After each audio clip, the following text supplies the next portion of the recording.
You've been paying into Social Security your entire career.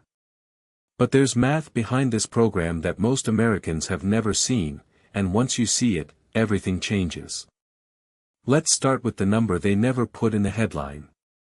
The average American worker earns about $56,000 a year. When they retire, Social Security replaces about 40% of that income. That's roughly $22,000 a year, or about $1,800 a month. But here's the problem.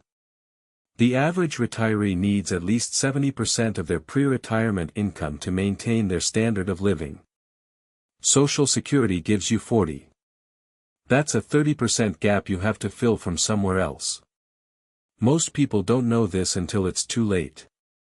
Now let's talk about the break-even math.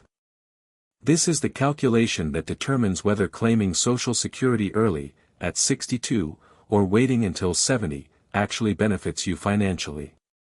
If you claim at 62, your benefit is reduced by up to 30% permanently. If you wait until 70, your benefit increases by 8% for every year you delay after your full retirement age. Here's what that means in real numbers.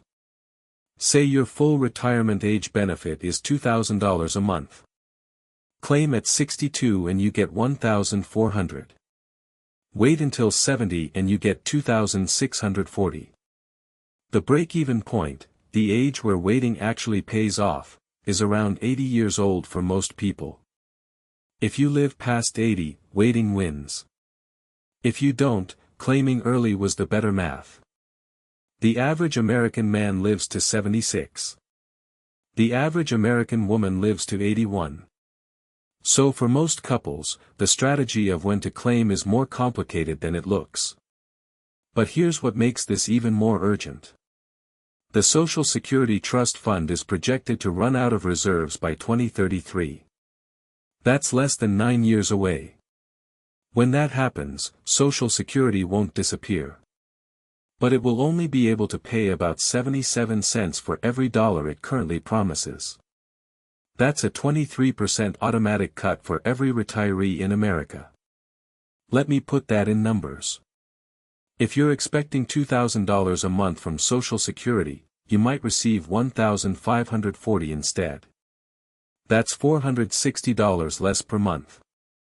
Over 20 years of retirement, that's more than $110,000 less than you planned. Congress could fix this. They've done it before, in 1983, with a combination of benefit cuts and payroll tax increases. But right now, Washington is not moving on this. Every year they wait, the fix gets more painful.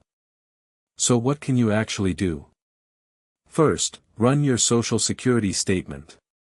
You can do this right now at SSA.gov. It shows you your estimated benefit at 62, your full retirement age, and 70.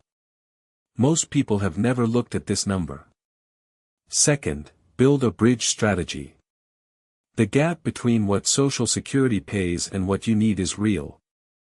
Filling it means having other income sources, rental income, dividend stocks, a Roth IRA, or even part-time work in your early retirement years.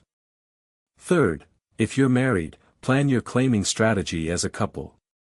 The higher earner delaying to 70 maximizes the survivor benefit, the amount the surviving spouse receives after one partner dies. This is one of the most underused strategies in retirement planning. The Social Security math is not working in your favor. But knowing the numbers gives you the chance to plan around them. If this video helped you see something you didn't know before, subscribe. We publish new financial alerts every week, because most of what affects your money doesn't make the front page.